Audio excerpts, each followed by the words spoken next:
তুমি পিলি প্রিপারেশন কিভাবে শুরু করেছো এবং তুমি বাংলার জন্য কি পড়েছো? বাংলা যদি ব্যাকরণের কথা বলি, নবম দশমের যে ব্যাকরণ বইটা আছে, নতুন এবং প্রথম দুইটা বই আছে, ওই বই দুইটা আমি খুব ভালো মতো পড়ি।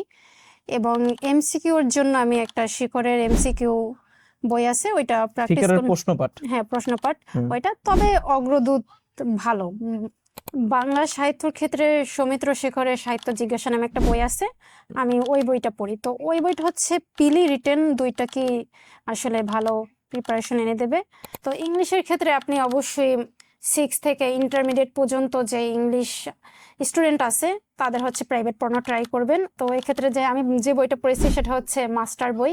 গণিতের প্রিপারেশনটা বলো, যেহেতু তুমি স্ট্রং, যে হ্যাঁ, ওইটা বই বাদে খায়রুল যে বেসিক ম্যাথটা আছে হ্যাঁ। এইটা অবশ্যই আপনারা হচ্ছে সলভ করবেন। হ্যাঁ, আর এটা সলভ করবেন আগে হচ্ছে ক্লাস 6 থেকে 10 পর্যন্ত, এবং 10 এর হায়ার ম্যাথটাও এটাও দেখবেন। আর একটু অ্যাড করি, ও তো আশরাফুলের ম্যাথ পিলি ককটেলটা যদি শুধুমাত্র আপনি বিসিএস প্রিপারেশন নেন তাহলে ওইটা মোর দ্যান এনাফ। জিকে তো আমার উইকনেস আছে, তো এক্ষেত্রে আমি বেসিক ভিউটা কিনছিলাম। Basic view enough. আইসিটি এটার ক্ষেত্রে ওই যে আলাল যেটা ওইটাই হ্যাঁ, এনাফ। ওটা আমিও ওইটাই পড়েছি, আর ওইটা পড়েই আর কি মোটামুটি এর বেশি আর কিছু লাগে না। আচ্ছা, তাহলে আমরা বিজ্ঞানে যাই। তো আমি 45-46 খুব সিরিয়াসলি পরীক্ষা দিছি বিজ্ঞান পড়ে। তো আমি ওই যে জর্জের যে MP3 ওই বইটা পড়ছিলাম, পরে খুব ভালো করার জন্য আমি ওরাকলম মনে হয় কিনছিলাম।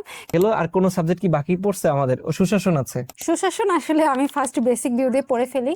ইউনিকের বইটা মনে হয় তোমার সাজেশনই আমি কিনছিলাম। হ্যাঁ, ইউনিকের বইটা ভালো। আর কিছু আছে? মেন্টাল অ্যাবিলিটি আছে, বলো। এটা খায়রুলের যে মেন্টাল অ্যাবিলিটি বইটা আছে মোর দ্যান ওটা enough, enough. More than enough. বিস্তারিত আলোচনা দেখতে বিসিএস গাইডলাইন চ্যানেলটি ভিজিট করুন।